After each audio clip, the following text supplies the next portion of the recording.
सिद्धेभ्यः। ॐ नमः सिद्धेभ्यः। ॐ ॐ नमः सिद्धेभ्यः।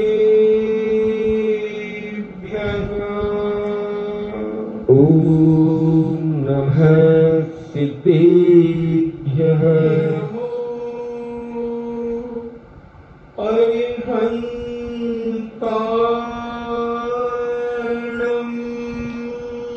नमो अरिहन्ताणाम्।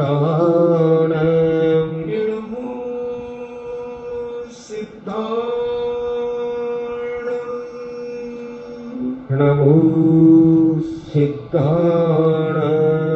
नमो आयर्याणाम्।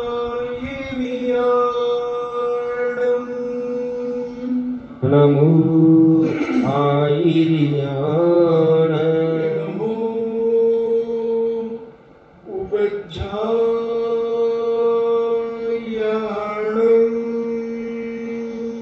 नमो उवज्झायाणाम्। नमो लोये सब्बे साभूणम्। नमो लोये सब्बसाहूणम्। पंच परमेष्टि भगवान की जय। अहिंसामय वीतराग विश्व धर्म की जय। देवादिदेव 1008 श्री आदिनाथ भगवान की जय। देवादिदेव 1008 चिंतामणि घोर उपसर्ग विजेता श्री पार्श्वनाथ भगवान की जय। देवादिदेव 1008 शासन नायक ब्रह्मचारी भगवान महावीर स्वामी की जय। परम पूजनीय आचार्य श्रोमणि गुरुवर श्री कुंद कुंद महामुनि राज की जय। परम पूजनीय आचार्य श्रोमणि गुरुवर श्री विद्यासागर जी महामुनि राज की जय। परम पूजनीय निर्यापक श्रवण मुनि श्री सुधा सागर जी महाराज की जय।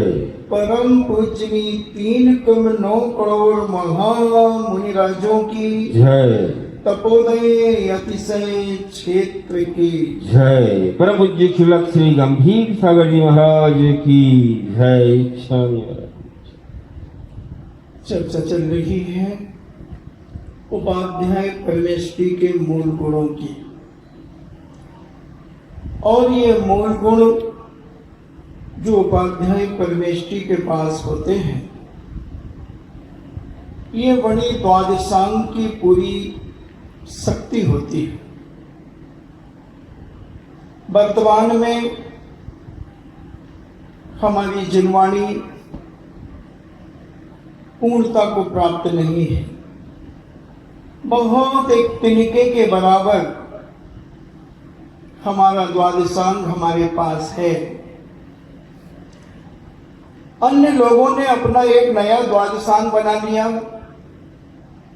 उन्होंने आचारांग, सूत्रकृतांग, समयाङ्ग आदि सारे 11 अंग और दृष्टिवाद आदि के ग्रंथ विभाजित कर दिए, मगर वे काल्पनिक है, क्योंकि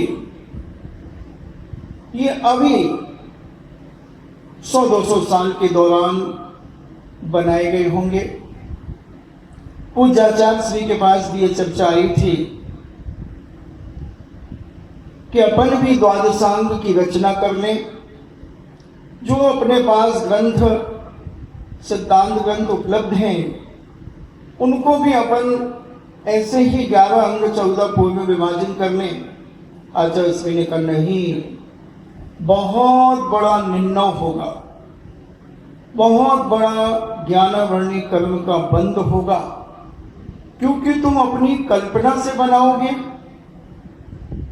जो पूज्य गणधर परमेष्टि ने आज भगवान की वाणी सुनकर के ये जो विभाजन किया भगवान ने, उसको तुम अपने मन से बनाओगे तो तुम्हारे ज्ञानावर्णी कर्म का ऐसा तीव्र बंध होगा कि तुम अंगुल के असंख्यात में भाग प्रमाण भी जानने में परेशानियां पैदा करोगे। इसलिए जितना उपलब्ध है उसका स्वाध्याय करो, उस पर श्रद्धा विश्वास आस्था रखो, और जो नहीं है उस पर श्रद्धा रख करके उसे नमोस्तु करो। क्योंकि अपन कौन होते हैं जिनवाणी को बनाने वाले। और सब अपनी काल है। अभी कोई 27 तारीख को पूज्य सुत पंचमी के दिवस पर पूज्य मुनि श्री उन आचार्यों की वाणी धर्मसेन महाराज ने जो अपने शिष्य पुष्पदंत भूतवर्णी को जो पढ़ाया और उन्होंने जो छठखंड आगम की रचना की, उसकी कथा पूज्य मुनि श्री अपने मुखार बिंद से कहेंगे। तो अपन को जो मिला है उसको बहुत श्रद्धा से, बहुत विनय से, भले हमें वो समझ में ना आए मगर बड़ी श्रद्धा भक्ति के साथ कोटि सा नमोस्तु करो कि हे भगवान, वो दिन कब आएंगे कि मैं साक्षात इस जनवाणी को, इन अंगों को साक्षात अनंत भगवान के सर्वांग से सुनकर के अपने जीवन के अपने कान और अपने जीवन को धन्य करेंगे। तो जो भी हमारे पास आचार्यों ने कितनी मेहनत करके ये साहित्य बचाया, इसकी चर्चा अपन सुत पंचमी के दिन अपन भी करने का प्रयास करेंगे। तो ऐसे ही 11 अंग की चर्चा अपन ने कल सुनी। आज हम आपको जो 12वां अंग है दृष्टिवाद, इस दृष्टिवाद की चर्चा करेंगे। 12वां अंग तो है मगर इसके भेद प्रभेद बहुत सारे हैं, उन सबको हम बताने का प्रयास करेंगे। तो दृष्टिवाद के पहले जैनाचार्यों ने 5 प्रकार कहे हैं: परिकर्म, सूत्र, पूर्वांग, तत्वानी योग और चूलिका के भेद से 5 प्रकार का दृष्टि प्रवाद नाम का अंग है। और दृष्टि प्रवाद अंग को मैं मन वचन काय से नमोस्तु करता हूं, नमस्कार करता हूं, क्योंकि ये बहुत बड़ा द्वादशांग यानी सुत देवता जिनेंद्र भगवान की कही हुई वाणी है। अब इस दृष्टिवाद में कितने पद, कितने श्लोक, कितने अक्षर हैं, इसकी अपन चर्चा करें। तो दृष्टिवाद में जो दृष्टिवाद जिनागम है, उस जिनागम में 108 करोड़ 68 लाख 56,005 ये मध्यम पदों की संख्या जानना चाहिए। ऐसा जिनेंद्र भगवान ने कहा है। और जहां पर ये शब्द आ जाए कि जिनेंद्र भगवान ने कहा है, वहां आंख मूंझ करके श्रद्धा करते,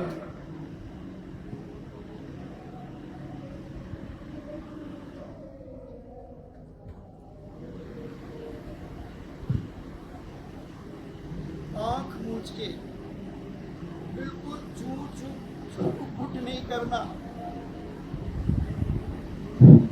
चूप-फूट नहीं करना, क्योंकि जिनेंद्र भगवान अन्यथावादी नहीं होते। मगर कोई भी कहे कि जिनेंद्र भगवान ने ऐसा कहा है, नहीं, पहले वक्ता की भी पहचान कर लेना कि वक्ता प्रामाणिक है कि नहीं। अगर वक्ता प्रामाणिक है, वक्ता प्रामाणिक है तो उसकी बात प्रामाणिक है, वो जिनेंद्र भगवान की बात भी प्रामाणिक कहेगा। और वक्ता प्रामाणिक नहीं है, कोई बहुत सारे लोग कह सकते हैं कि जिनेंद्र भगवान ने कहा है, तो फिर किसी विज्ञ साधु संतों से उसका निवारण करा लेना कि महाराज हमने ऐसा सुना है, वो कहां तक सत्य है।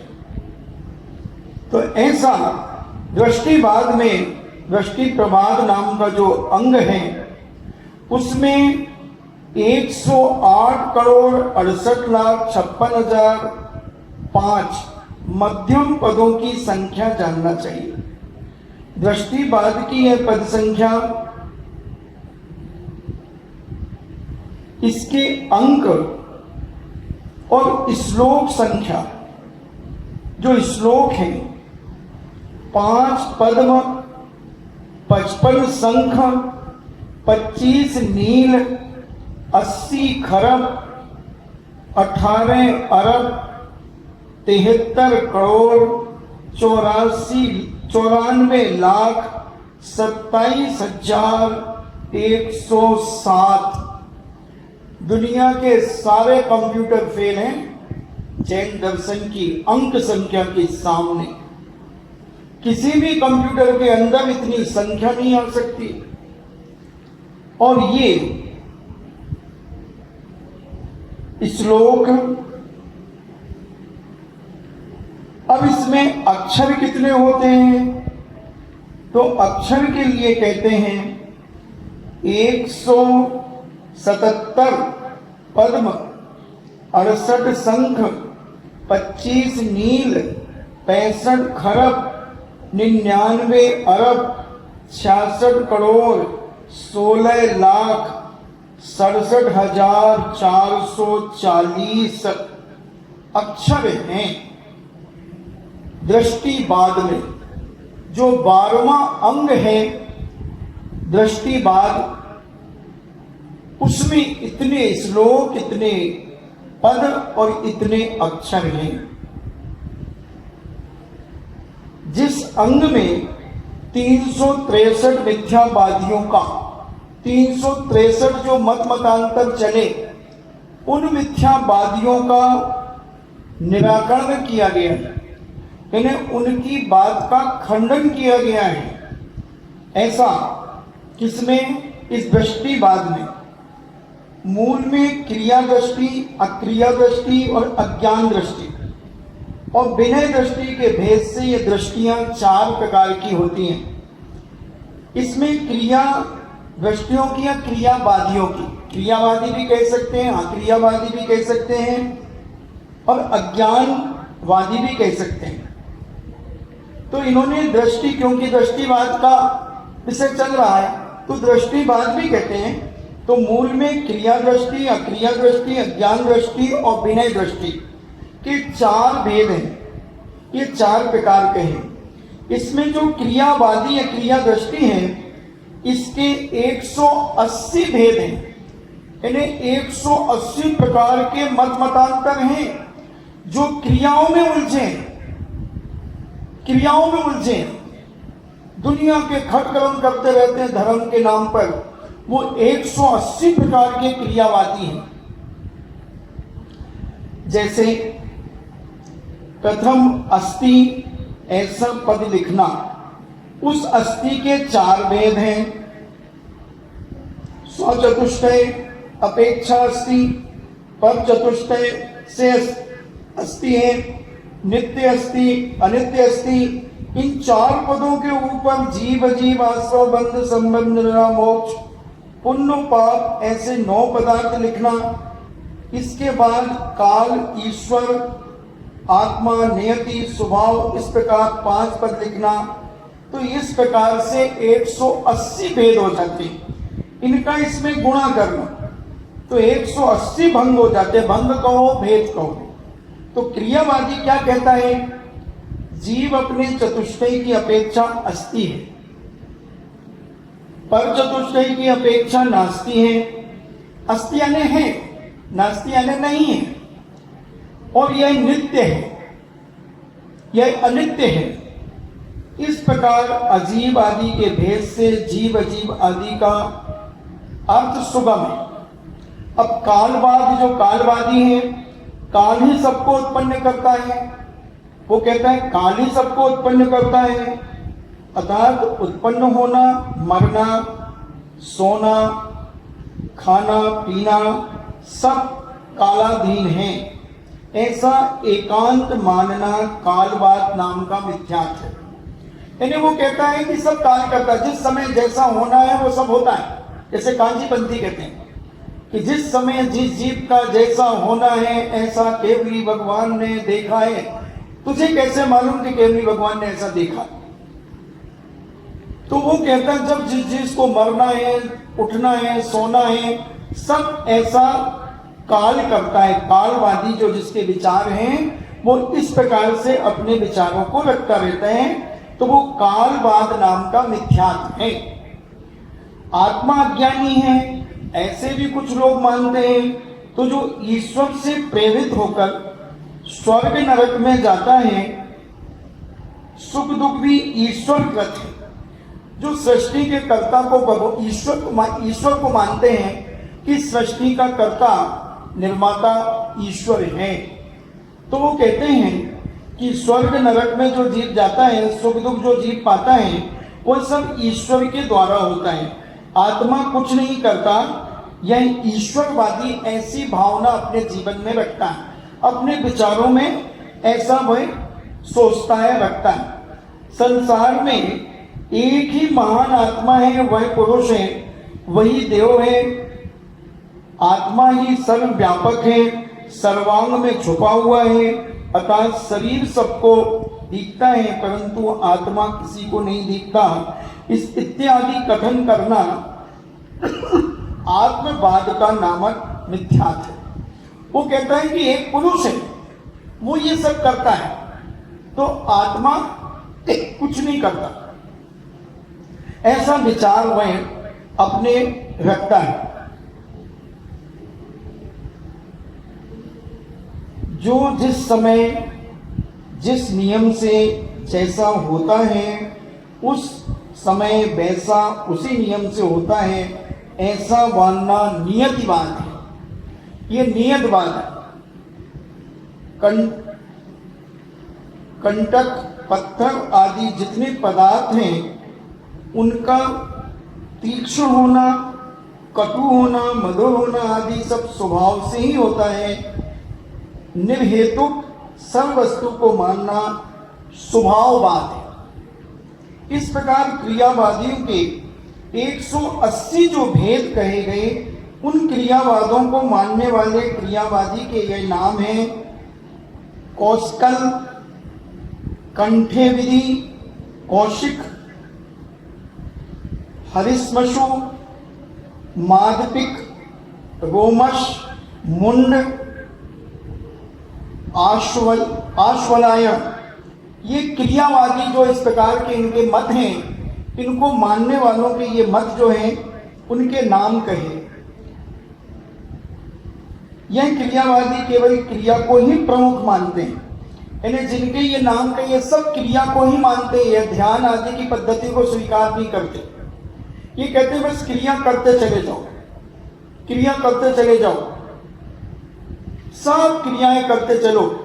तो वो ऐसे क्रियावादी 180 प्रकार के हैं, और उसमें कौतकल, कंठे विधि, कौशिक, हरिश्मशु, माधपिक, रोमश, मुंड और अश्वलयाण आदि ऐसे जो क्रियावादी हैं। अब आक्रियावादी कौन है और आक्रियावादी के कितने भेद हैं, तो इसको भी बताते हैं, क्योंकि 363 मत हैं। ये मरीचि ने चलाए थे, आदिनाथ जी के पोते ने। तो इसके कई प्रकार के क्रियावादी हो गए। अब अक्रियावादी को अपन समझें। अक्रियावादी के 84 भेद हैं, 84। वह इस प्रकार हैं। क्रियावादी कहता अस्थि रूप से सब पदार्थ मानता है, सारे पदार्थ हैं, परंतु अक्रियावादी सब पदार्थों को नास्ति रूप मानता है कि कुछ भी नहीं है दुनिया में। अतः सर्वप्रथम नास्ति पद लिखना, उसके स्व पर भेद लिखना, ये उसके भेद बता रहे हैं। उसके ऊपर पुण्य पाप को जोड़ना, जीवादि 7 पदार्थ निकला। उसके ऊपर कालवाद, आत्मवाद, नियतिवाद, स्वभाववाद और ईश्वरवाद लिखना। इस प्रकार इन चारों पंक्तियों को परस्पर गुणा करने पर इनके 70 भेद हो जाते हैं। और जीव, अजीव, आश्रव, बंध, संबंध, निर्जरा, मोक्ष, ये 7 तत्व नास्ती हैं, यानी ये नहीं है। वो कहता है काल की अपेक्षा और नियति की अपेक्षा इनका गुणा करने से ये 7 दूनी 14 हो जाते हैं, तो 70 और 14 84 हो जाते हैं। तो ऐसे 84 भेद अक्रियावादी के होते हैं। अक्रियावादी मिथ्या दृष्टियों के प्रमुख मनुष्यों के नाम। जो अक्रियावादी हैं वो कहते हैं जिस समय जैसा होना होगा वो होगा, कुछ नहीं करना, कुछ नहीं करना। एक उदाहरण याद आ गया, अगर आप कहें तो सुना दे। हाँ महाराज जी सुना दो, ये थोड़ा कठिन लग रहा है? हाँ अभी। और जो कहता है जब जिस समय जैसा होना होगा तो होगा, पुरुषार्थ कुछ नहीं करना, ऐसा अक्रियावादी कहता है। तो एक व्यक्ति भारती था और उस भारती के पास एक बहुत अच्छी गीर गाय थी, सबसे सुंदर गाय, हष्ट पुष्ट, बहुत अच्छा दूध देती थी। वह ऐसे देश में गया जहां पर कोई गाय आदि नहीं थी, पैसा बहुत था वहां के लोगों के पास। तो वो अपनी गाय लेकर के गया। अब उसने पहले दिन गाय का दूध दुहा और अच्छा गर्म करके बढ़िया केसर एसर डाल करके मीठा मिला करके और वहां के राजा साहब को दिया। राजा साहब के बाप ने कभी नहीं पिया था ऐसा दूध, बड़े प्रसन्न हुए। बोले वाह क्या चीज पिलाई आपने, मजा आ गया, मजा आ गया। और दूसरे दिन वह दूध की रबड़ी बना करके ले गया। राजा साहब बड़े प्रसन्न, बड़ी भक्ति से खाई, श्रद्धा से खाई, आनंद आ गया, बाहुओं में ताकत सी महसूस होने लगी। तीसरे दिन बढ़िया दही, थक्के के थक्के दही के ऐसा प्लेट में सजा करके ले गया, काली हंडी में जमाया उसने दही। और हंडी चेक बढ़िया भारती था, विवेकशील था। उस हंडी में जिसमें दही जमा था उसको धो करके पूरी उल्टी करके सुखा देता दूसरे दिन। फिर दूसरे दिन नई हंडी, ऐसे 4-5 हंडी लेकर के वह चलता था। जब वो पूरी हंडी सूख जाती तो फिर उसी हंडी में फिर जमाता। और राजा साहब को दही खिलाया, बढ़िया नमक डाला, जीरा डाला और ऐसा टेस्टी बना करके पुदीना डाला, ऐसा टेस्टी बनाया, ऐसा टेस्टी बनाया। और राजा साहब तो गर्मी से सिर फटा जा रहा था और राजा साहब ने वो दही खाया तो आनंद विभोर हो गए। बोले वाह बड़ा आनंद आया। फिर चौथे दिन लस्सी बना करके ले गया, बढ़िया मीठा डाला। अब मथ दी रस बिल्कुल लस्सी को, राजा साहब लस्सी पी करके आनंदित हो गए। फिर एक दिन श्रीखंड ले गया, पानी सारा लिखना दिया दही का, कपड़े में दही रख करके और बांध दिया, बूंद बूंद करके सारा पानी निकल गया। और फिर उसने बढ़िया बूरा डाला और बूरा डाल करके बिल्कुल 48 मिनट के पहले पहले राजा साहब को श्रीखंड खिलाया। श्रीखंड खा करके राजा साहब बहुत आनंदित हो गए। रोज कभी हार, कभी अंगूठी, कभी कुछ रोज दे रहे। और राजा के गले में कोई मामूली चीजें थोड़ी रहेंगी, बड़े बड़े हीरे मोती जवाहरात माणिक पन्ना की हार अंगूठियां राजा तो रोज नए नए पहन करके आता। और रानी साहब भी खाती, रानी साहब भी अपना बाजूबंद उतार के दे दिया। ऐसे प्रतिदिन वह खिलाता। राजा साहब से कहा, राजा साहब अब मैं चलूं, मेरी जितनी इच्छा थी उससे ज्यादा मैंने आपसे भेंट प्राप्त की, अब मैं चलता हूं। राजा साहब कहते सुनो। हाँ राजा साहब, वो जो ये सब आइटम देता है ना, उसको छोड़ करके जाना। ठीक है राजा साहब। और राजा साहब ने अपने पहरेदारों को लगा दिया कि सबसे पहले उसने मुझे दूध पिलाया था, और जो गिर गाय सबसे पहले जो दे वो सबसे पहले मेरे पास लाना। अब सुबह सुबह उठ करके पूंछ उठा करके सूसू करती है गाय, क्योंकि अक्रियावादी है, क्रिया कुछ नहीं करना, जो अपने आप मिले तो लेना। और उसने पूंछ उठाई और थोड़ी सी और सूसू करी, तो सेवक तो वैसे ही तैयार थे, लगा दिए बड़े बड़े भगोने, और बिल्कुल ताजा लघु शंका आ गई। ग्रीन ग्रीन लाइट, जैसे पुदीना का पानी पीते हो ऐसा ग्रीन ग्रीन।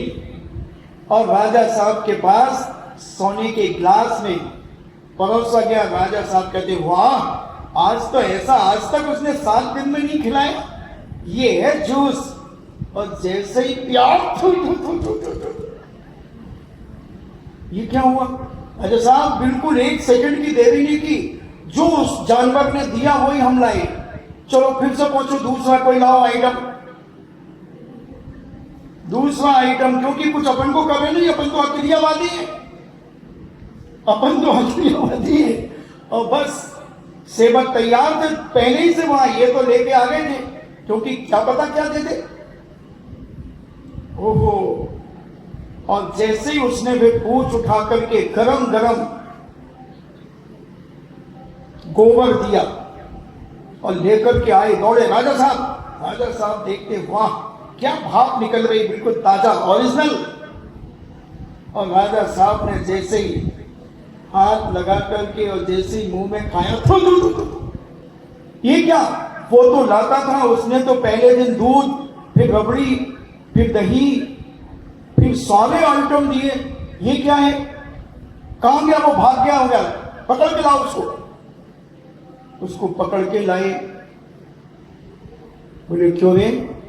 असली जानवर तो तू ले गया और नकली यहां छोड़ गया। बोले नहीं राजा साहब, हम तो वही जानवर जो आपको चीजें खिलाई वही देता है। बोले कैसे देता है? मैंने तो पहले ही से सवेरे से आदमी लगा के रखे, तो उसने तो पता नहीं कैसा दिया, फिर दूसरी बार ग्रीन ग्रीन दिया। बोले राजा साहब, अपने आप से कोई चीज नहीं मिलती, मेहनत करना पड़ती है, पुरुषार्थ करना पड़ता है। अक्रियावादी आदमी को तो एक रोटी का टुकड़ा भी नसीब नहीं होगा अपने आप। बिना पुरुषार्थ के आज तक किसी को कुछ नहीं मिला।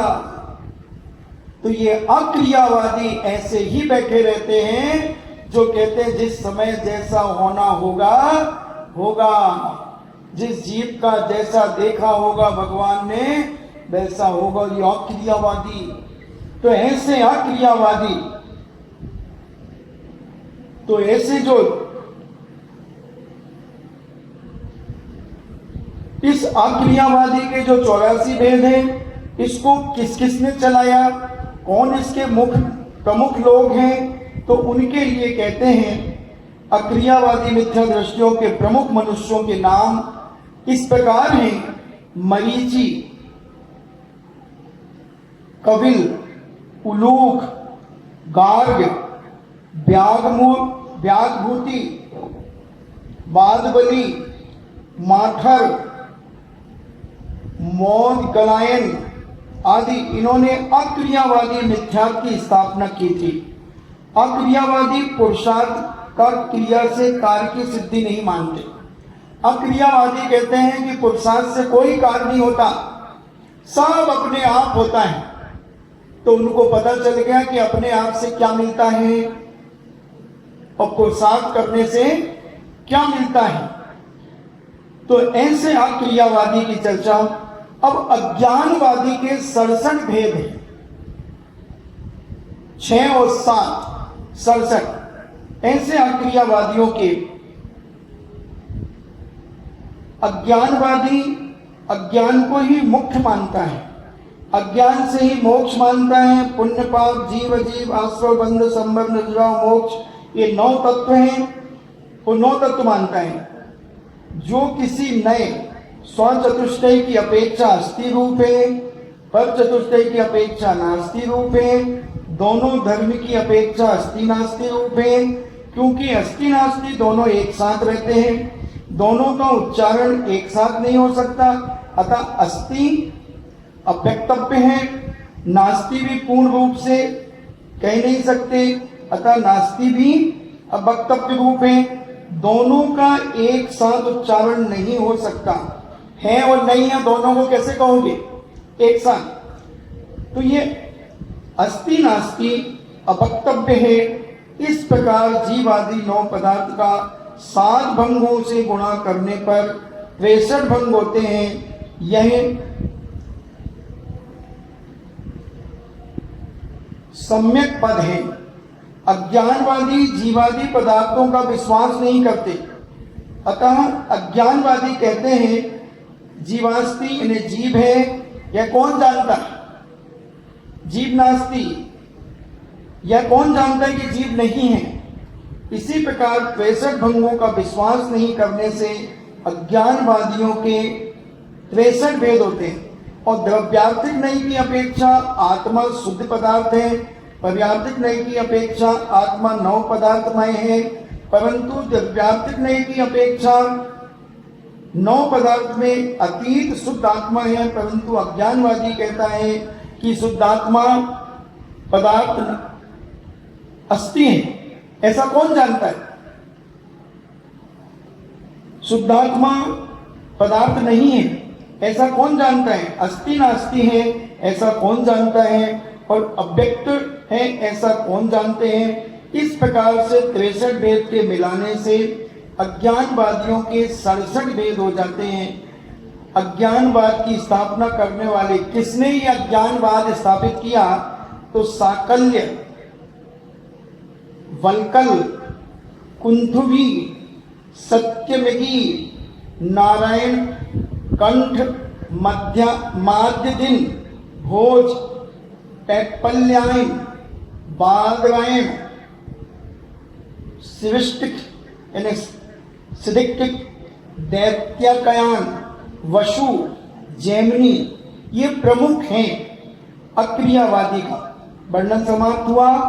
अब विनयवादियों का, जो कहते हैं सबकी विनय करो, जो मिल जाए उसकी विनय करो। इसे जैन दर्शन में जैसे दैनिक मिथ्यात्व कहा, जो मिले, टके सेल खाजी, टके सेल भाजा, अंधे नगरी चौपट राजा, जो मिल जाए उसकी विनय करो।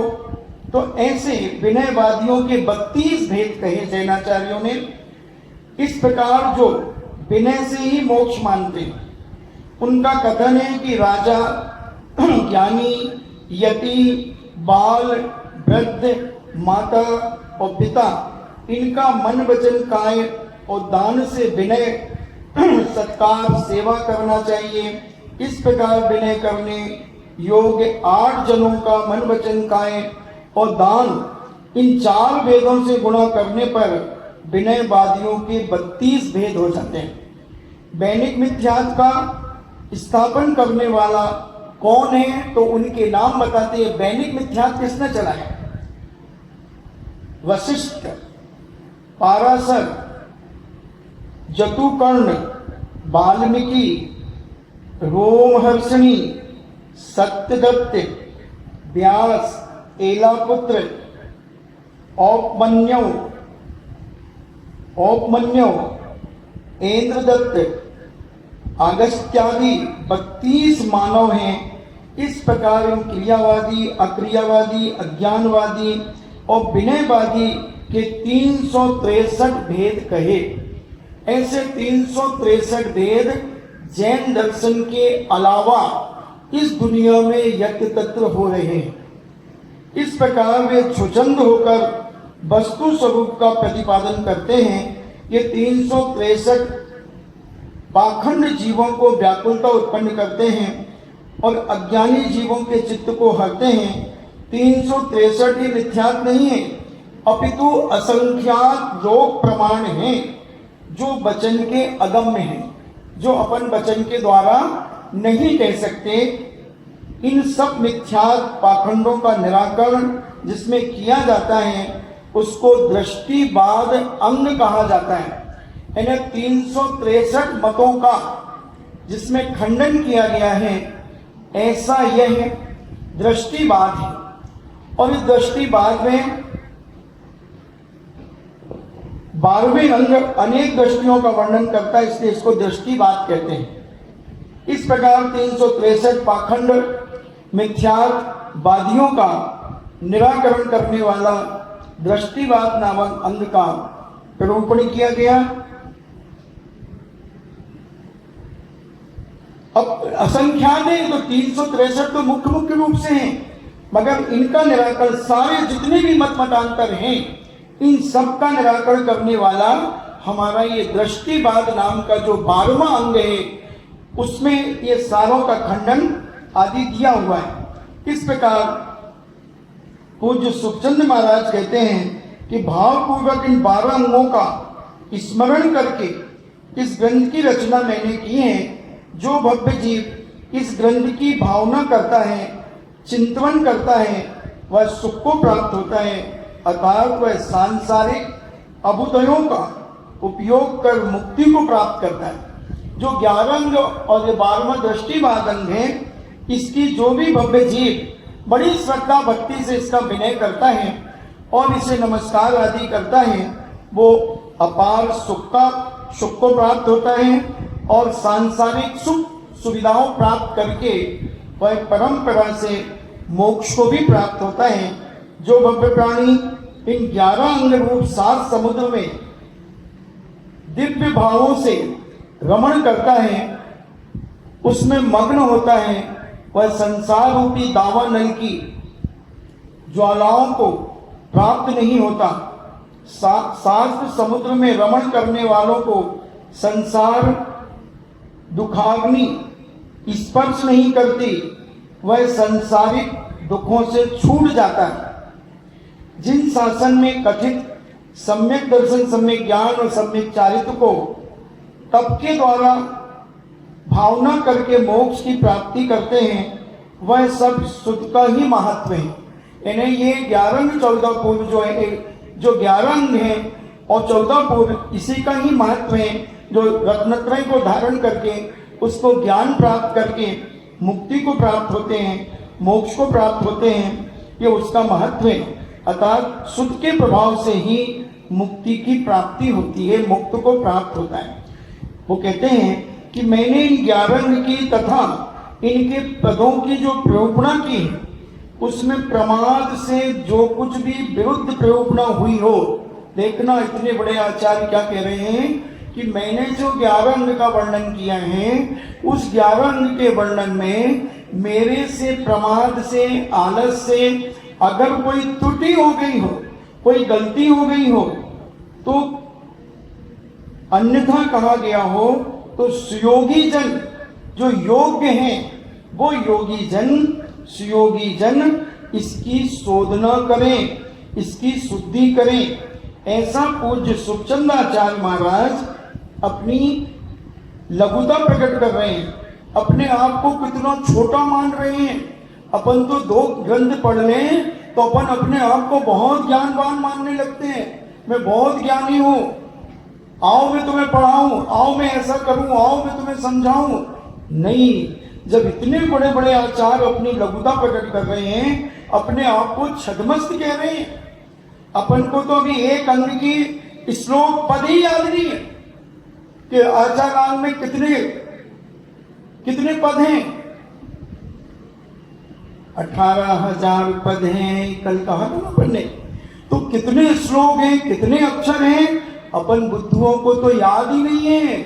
और इतना लिखने के बाद पूज्य सुखचंद महाराज कहते हैं कि इस गाथा में अपनी लघुता प्रकट करते हैं, आखिरी गाथा में, कि मैं छदमस्त हूं। छदमस्त के द्वारा त्रुटि होना यानी गलती होना संभव है, अतः ज्ञानी जन इसका संशोधन करें, मेरी गलतियों पर मुझे क्षमा प्रदान करें। देखो कितनी लघुता, 11 अंग का वर्णन उन्होंने किया। अब 14 पूर्व क्या होते हैं उनको अपन समझेंगे। तो दृष्टिवाद के 5 अधिकार कहे थे: परिकर्म, सूत्र, प्रथमानी योग, चूलिका और पूर्वगत। इनमें सबसे पहले परिकर्म का लक्षण बताते हैं कि परिकर्म क्या है। चारों तरफ से कर्मों का गणित, कर्ण सूत्रों का जिसमें कथन है उसको परिकर्म कहते हैं। यानी जिसमें कर्मों की किस प्रकार से व्यवस्था होती है, कर्म किस प्रकार से बनते हैं, कर्मों की निर्जरा कैसे होती है, किस प्रकार से तीव्र मंद भाव आदि, उस सबका वर्णन है चारों तरफ से। तो वो चारों तरफ से कर्मों का गणित, करण सूत्रों का जिसमें कथन किया जाता है उसको परिकर्म कहते हैं। अतः जिस कर्मों का तथा क्षेत्र, द्वीप, समुद्र आदि का वर्णन, इनके चंद्र प्रज्ञप्ति, सूर्य प्रज्ञप्ति, जम्बूद्वीप प्रज्ञप्ति, दीप सागर प्रज्ञप्ति, व्याख्या प्रज्ञप्ति, ये 5 भेद हैं, उनके प्रकारों का कथन करता हूं। यानी जो परिकर्म है उसके भी फिर 5 भेद कहे उन्होंने। सुनते जाओ हाथ जोड़ करके, इससे भी महान ज्ञानावर्णी कर्म का निर्जरा होती चली जाएगी। बस हाथ जोड़ो, जैसे वह कटनी की महिला पूरा एक एक शब्द ग्रंथ पढ़ती चली जाती थी। वो कहती थी कि आचार्यों ने जो लिखा है कम से कम मैं एक बार अपनी सगी आंखों से देख तो लूं। 40-45 साल तक प्रतिदिन 7-8 घंटे वो आचार्यों की लिखी हुई वाणी, लेखनी वो अपनी सगी आंखों से देखती थी और एक एक उंगली पर, एक एक अक्षर पर घुमाती चली जाती थी। तो कम से कम हम ऐसे द्वादशांग को अपने सगे कानों से सुन तो लें। ये कान हमारे धन्य हो जाएंगे कि ऐसी द्वादशांग की वाणी हम नहीं सुन पाए। साक्षात जिनेन्द्र भगवान की सुनी तो है, मगर हम भूल गए। हम भुलक्कड़ हैं, हम घुमक्कड़ हैं, इसलिए हम भूल गए। कोई बात नहीं, जितना सुनने मिले उसको बड़ी श्रद्धा से सुनो, बड़ी भावना से सुनो। तो ऐसे परिकर्म को उन्होंने कहा। अब उस परिकर्म के भी 5 भेद कर दिए। तो उनमें अब वो एक एक का वर्णन करेंगे। चंद्र प्रज्ञप्ति, सूर्य प्रज्ञप्ति, जम्बूद्वीप प्रज्ञप्ति और दीप सागर प्रज्ञप्ति और व्याख्या प्रज्ञप्ति, ये 5 भेद कहे, उनके प्रकारों का कथन किया। अब चंद्र प्रज्ञप्ति क्या है?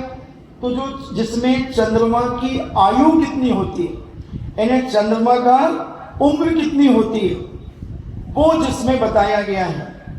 उस चंद्रमा की आयु विमान, परिवार, रिद्धि, अयन, गमन, हानि, वृद्धि, ऊंचाई, सकलांश, अर्धांश, चतुर्थांश का ग्रहण आदि का वर्णन। ग्रहण कब पड़ेगा, कौन सा ग्रहण पड़ेगा, सूर्य ग्रहण, चंद्र ग्रहण कब पड़ेगा, इसका वर्णन वह चंद्र प्रज्ञप्ति नामक परिकर्म है। जैसे चंद्रमा की आयु कितनी है, 1 पल एवं 1 लाख वर्ष, 1 पल और 1 लाख वर्ष चंद्रमा की उम्र है। ये जो चंद्रमा तुम्हें दिख रहा है ये चंद्रमा विमान है, चंद्र विमान। और उसके अंदर जो चंद्रदेव रहता है, उस चंद्रदेव की उम्र जो है वो 1 पल 1 लाख वर्ष की है। एक चंद्रमा का परिवार, विमानों का परिमाण, देवांगना आदि का कथन इसमें है। चंद्र प्रज्ञप्ति तो एक चंद्रमा का परिवार उन्होंने विस्तार होने के कारण नहीं दिया। तो अपन समझ लें कि एक चंद्रमा का जो परिवार है उसमें चंद्रमा इंद्र है, सूर्य प्रतीन्द्र है और 66,975 कोड़ा कोड़ी तारे होते हैं, 28 ग्रह होते हैं, 88 नक्षत्र होते हैं। ऐसे ही ये पूरा एक चंद्रमा का परिवार होता है। तो ऐसे कितने चंद्रमा हैं ढाई द्वीप के अंदर? जम्बूद्वीप में तो 2 सूर्य 2 चंद्रमा है। फिर इसके बाद बढ़ते जाते हैं, पूरे 2.5 द्वीप के अंदर 132 सूर्य और 132 चंद्रमा हैं। अभी अपन चंद्रमा का कथन सुन रहे हैं, तो अभी सूर्य के बारे में आगे पर सुनेंगे। सूर्य प्रज्ञप्ति की आज जब चर्चा करेंगे तो कितने चंद्रमा के साथ 66,975 कोड़ा कोड़ी तो तारे हैं। लोग कहते हैं तारे कोई नहीं गिन सकता, मगर हमारे जैनाचार्यों ने, हमारे भगवान ने गिन लिए। एक चंद्रमा के साथ 66,975 कोड़ा कोड़ी तारे हैं। तुम कहते हो, तुम्हारा साइंस कहता है या बच्चों का विज्ञान कहता है कि एक ध्रुव तारा है। नहीं, एक चंद्रमा के साथ लघुका, इधर सुनो, क्या कह रहा था मैं? एक चंद्रमा के साथ 18 ध्रुव तारे हैं। ध्रुव तारे हैं जो एक जगह स्थिर होते हैं। तो ऐसे हर चंद्रमा के साथ 18 ध्रुव तारे हैं, और एक एक चंद्रमा के साथ 66,975 कोड़ा कोड़ी तारे हैं। तो अब 132 में 66,975 कोड़ा कोड़ी का गुणा कर दो, तो ये 2.5 द्वीप के तारों की संख्या होगी। तो ऐसे 28 नक्षत्र, 88 ग्रह, ये एक चंद्रमा। तो ये सारी की सारी वर्णन चंद्र प्रज्ञप्ति नाम के जो परिक्रम है उसमें है। तो चंद्र प्रज्ञप्ति के पदों का प्रमाण कितना है? 36,05,000 पद हैं। इनके श्लोकों की संख्या 1 संख 84, नील 17 खरब 39 अरब 6,05,07,500 प्रमाण हैं। इनके अक्षरों की संख्या 5 पद्म 89 शंख 33 नील 64 खरब 99 अरब 36 करोड़ 22,40,000 अक्षर हैं चंद्र प्रज्ञप्ति में। ये इतना विशाल वर्णन चंद्रमा ग्रह नक्षत्र तारों का वर्णन है। हमने तो इतना सा बता दिया कि 66,975 कोड़ा कोड़ी तारे हैं। 1 करोड़ में 1 करोड़ का गुणा करते हैं तो वो 1 कोड़ा कोड़ी कहलाता है। और चंद्रमा की कम से कम ये छोटी छोटी बातें तो याद कर लो। एक पल्ले 1 लाख वर्ष की आयु चंद्रमा की है। और तारे कितने हैं? 66,975 कोड़ा कोड़ी तारे हैं, 28 नक्षत्र हैं, 88 ग्रह हैं। तो इतना तो याद कर ही लेना कम से कम सुन करके। तो ऐसे अब सूर्य प्रज्ञप्ति का कथन करते हैं कि सूर्य प्रज्ञप्ति क्या है। सूर्य प्रज्ञप्ति के पदों की संख्या 5,03,000 है। सूर्य प्रज्ञप्ति में क्या विषय है? तो सूर्य की आयु, सूर्य विमान, उसका परिवार, रिद्धि, अयन, दक्षिणायन, उत्तरायण आदि, गमन, एक मुहूर्त में कितने योजन गमन करता है, किस किस ऋतुओं में किस किस गलियों में गमन करता है, इसके परिमाण का कथन तथा बिंब की ऊंचाई, दिन की हानि वृद्धि, किरणों का प्रमाण, प्रकाश, सकलांश, अर्धांश, चतुर्थांश आदि का वर्णन इसके अंदर है।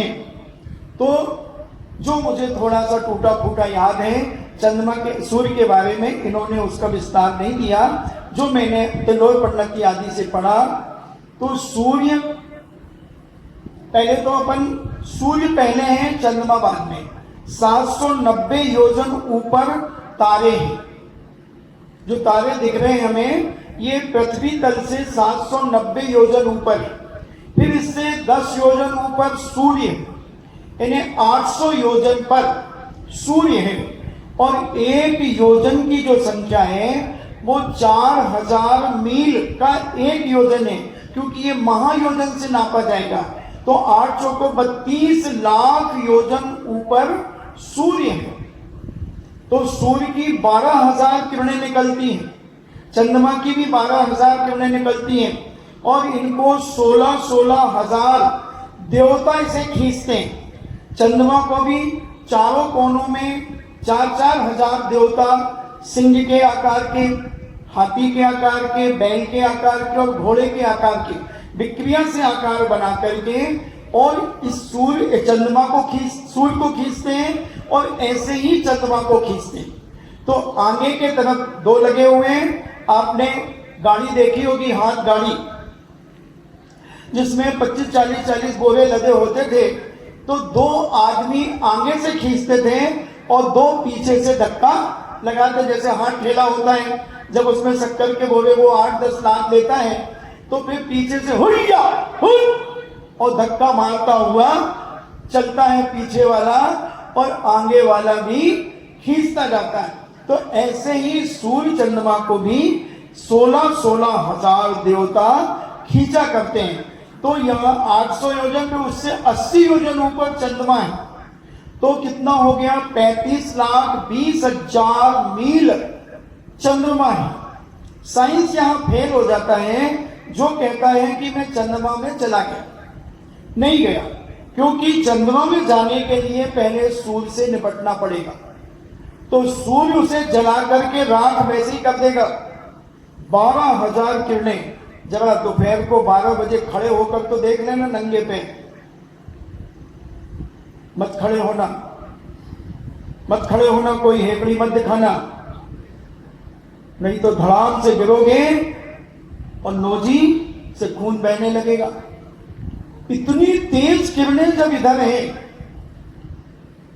जो कितनी ऊपर से आ रही हैं, 32 लाख मील ऊपर से आ रही हैं, इतनी तेज है तो ऊपर जाकर के क्या दशा होगी। और इसके 84 ट्रैक होते हैं, किसके?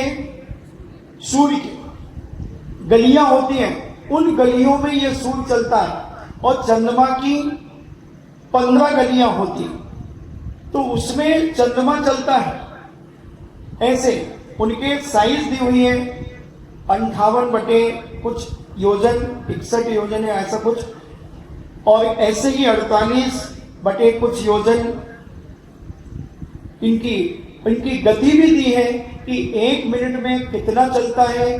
हम आपको देख करके, क्योंकि अब स्मरण नहीं है, बुद्धू चंद हूं, इसलिए उनको हम देख करके आपको बताएंगे कि सूर्य चंद्रमा 1 मिनट में कितना चलता है। और ये कहते हैं हमारा रॉकेट चंद्रमा पर पहुंच गया, किसी भी हालत में नहीं। अगर जो राकेश शर्मा सबसे पहले गए थे भारत से, और भी, तो मैंने जब पता किया कि 1 मिनट में लगभग 360 किलोमीटर इनका रॉकेट चलता है, लगभग 1011 से मान लो। और हमारा जो चंद्रमा चलता है, थोड़ा थोड़ा से स्मरण आ रहा है, 4,92,747 सही 16 बटे 3141 क्या 47 ऐसा कुछ, वो इतना मील चलता है 1 मिनट में। तो ये कैसे पकड़ सकते हैं उसको? किसी भी हालत में नहीं पकड़ सकते। आपका साइंस भले कहे, मगर जैन दर्शन इसको स्वीकार नहीं करता कि वो चंद्रमा पर गए। ये किसी पहाड़ी आदि पर उतर करके वापिस आ गए, क्योंकि वहां उबड़ खाबड़ जमीनें नहीं है चंद्रमा में। चंद्रमा कोई छोटा मोटा नहीं है, बहुत बड़ा है। उसकी साइंस वगैरह हम आपको कल कोशिश करेंगे। तो उसमें तो ऐसे हीरे मोती जवाहरात लगे हुए हैं, भवन बने हुए हैं, और बहुत सारे देवी देवता उसमें रहते हैं। इनको क्या मिला वहां पर? अंधकार, उबड़ खाबड़ जमीन। ये अपने झंडे मंडे किसी पहाड़ी पे गाड़ के आ गए। जैन दर्शन कहता है, अगर हम आपसे कहें आपके घर में कोई घुसे तो आप उसे धक्के मार के भगाओगे कि आने दोगे? तो देवता इनको फूंक देंगे तो ये उड़ जाएंगे, और सूसू कर देंगे तो बह जाएंगे। ये कुछ नहीं समझते। जैन दर्शन ने जो ज्योतिष मंडल की बात कही, तो इसमें सूर्य प्रज्ञप्ति के पदों की संख्या 5,03,000 है। इसके श्लोकों की संख्या 25 नील 69 खरब 74 अरब 96,16,05,00,000 हैं। इनके अक्षरों की संख्या 8 संख, 22 नील, 31 खरब, 98 अरब, 96,76,64,00,000 प्रमाण इसमें अक्षर हैं, जिसमें सूर्य प्रज्ञप्ति का वर्णन है। इन्हें सूर्य के बारे में ज्ञान है, उसमें चंद्रमा के बारे में ज्ञान है। अब जम्बूद्वीप प्रज्ञप्ति का कथन करते हैं। जम्बूद्वीप में एक मेरु है, 6 कुलाचल हैं, हिमबन, महाहिमबन, निषद, नील, रुक्मी और सिक्योड़ी। 26 वनखंड हैं और प्रत्येक कुलाचल दोनों अंत भागों में समस्त ऋतुओं के फूल और फलों के भार से नमीभूत है। प्रत्येक कुलाचल 6 कुलाचल हैं, हिमबन आदि, तो ये फल फूलों से नमीभूत है, इन्हें लदे हुए हैं। वृक्षों से युक्त 6 वनखंड जो भूतारण्य और 2 देवारण्य और 16 बच्छारगिरी के वनखंड सब मिलाकर के 26 वनखंड है। कोई आचार्य यमगिरी और मेघगिरी के बीच 5 द्रह, यानी 5 तालाब देवगुरु में और 5 उत्तर गुरु में, यानी देवगुरु में और 5 उत्तर गुरु में मानते हैं। परंतु कोई आचार्य सुदर्शन मेरु के पूर्व, दक्षिण, पश्चिम और उत्तर दिशा में 5-5 ग्रह मानते हैं, अतः 20 ग्रह होते हैं। यद्यपि बच्छारगिरी 16 हैं, परंतु त्रिलोक प्रणति में बच्छारगिरी और 4 गजदंत को मिलाने से 20 बच्छारगिरी माने गए हैं, अतः 16 बच्छारगिरी ही हो सकते हैं। ऐसा ये जम्बूद्वीप प्रज्ञप्ति का वर्णन कहा। इसकी विशेषताएं क्या हैं उनको अपन समझें। 34 भोग भूमियां, 6 व्यंतर देवों के आवास, जम्बू सालमली वृक्ष और 4 विदेह और नाभिगिरी, ये जम्बूद्वीप के अंतर्गत। यानी इसमें 34 तो भोग भूमियां कही गई है, परंतु भोग भूमि तो 6 ही कही है। 1 भरत, 1 ऐरावत और 32 विदेह क्षेत्र की अपेक्षा कम भूमियां 34 होती हैं।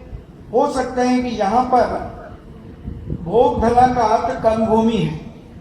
6 कुलाचल पर्वतों का अंतर, 6 कुलाचल पर्वतों पर व्यंतर देवों के नगर हैं, उनकी अपेक्षा 6 व्यंतरों के निवास हो सकते हैं। पूर्व में समवायाणांग में व्यंतरों के 6 आवास का उल्लेख आया है, परंतु खुलासा इसका आचार्यों ने नहीं किया है। जम्बू और सालमली ये 2 वृक्ष हैं, ये दोनों वृक्ष रमणीय हैं और अनादि निधन है, किसी ने बनाए नहीं, अनादि काल से हैं। तथा 1,40,120 इनके परिवार वृक्ष हैं, यानी 1,40,120 वृक्ष हैं ये जम्बू और शामली के। 2 पूर्व विदेह और 2 पश्चिम विदेह की अपेक्षा 4 विदेह क्षेत्र हैं। अतः सीता और सीतोदा नदी के कारण पूर्व विदेह और पश्चिम विदेह 2 रूप में विभाजित हो जाते हैं। नदी के कारण हिमबन, हरि, रम्यक और हिरण्य में 1-1 नावगिरी हैं, अतः 4 नावगिरी हो गई। इन नावगिरी पर्वतों पर एक पर व्यंतर देव निवास करते हैं।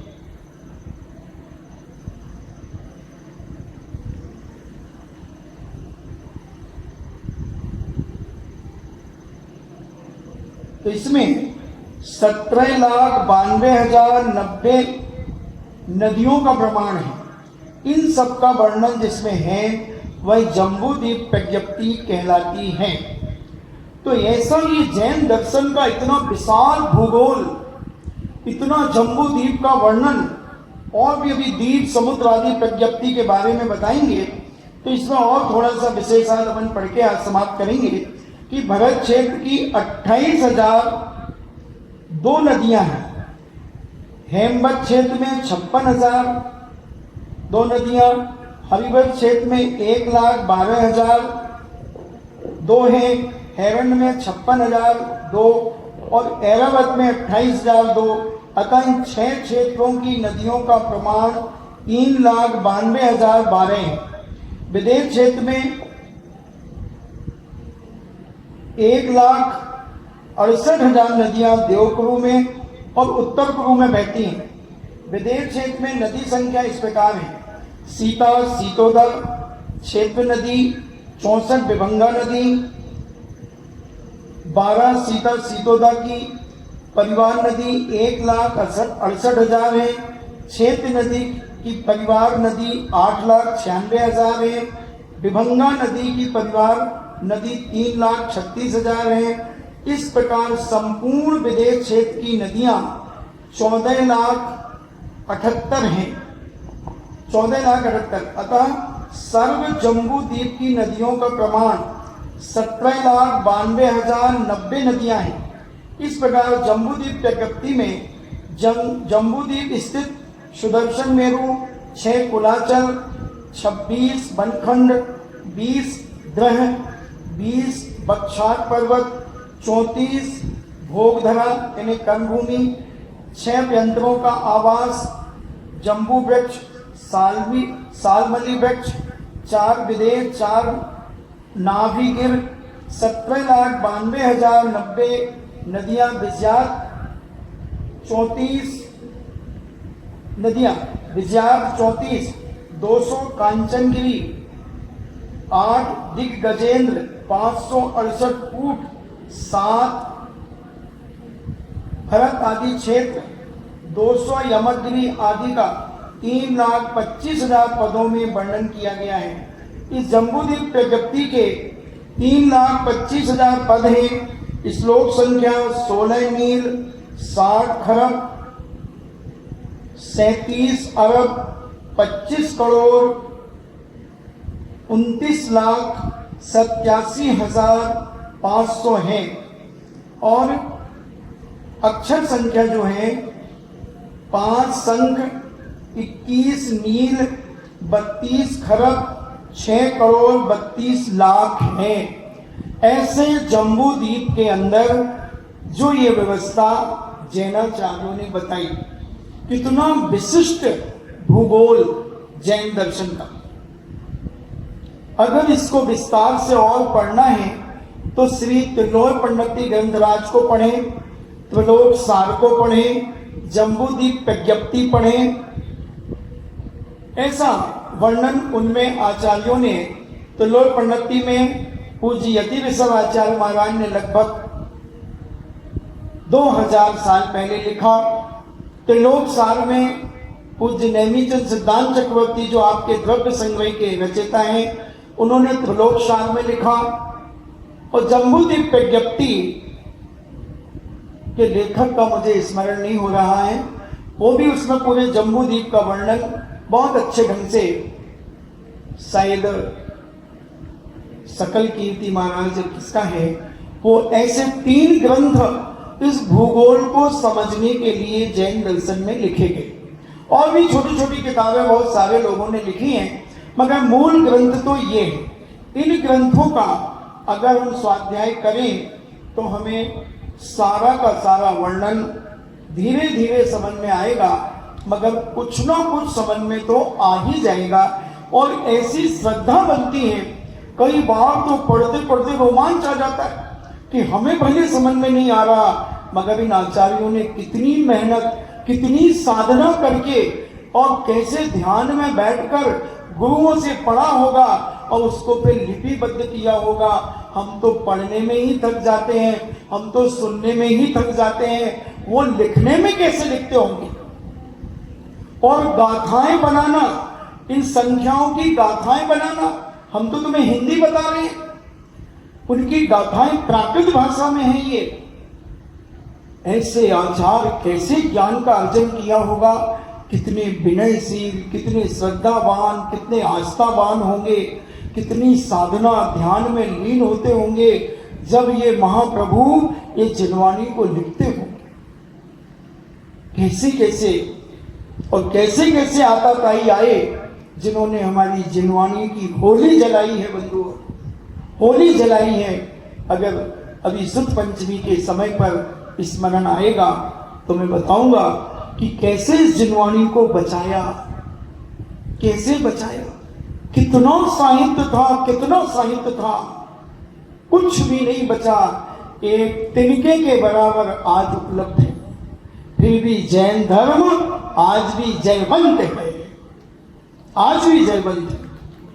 तो ऐसा ये जैन दर्शन की महिमा हम कम से कम सुन करके अपने मिले हुए कानों को धन्य करें।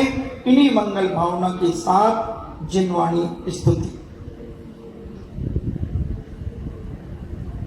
जिनवाणी के ज्ञान से सूझे लोकालो, सो वाणी मस्तके धरो, सदा देत हूँ धो। हे जिनवाणी भारती, तो है जपो दिन रे, जो तेरो शरणागहे, सो पावे सुख चैन। देव भजो अरिहंत को, गुरु सेवा निर्ग्रंथ। दया धर्म पालो सदा, यही मोक्ष का पंथ। नवा नमो का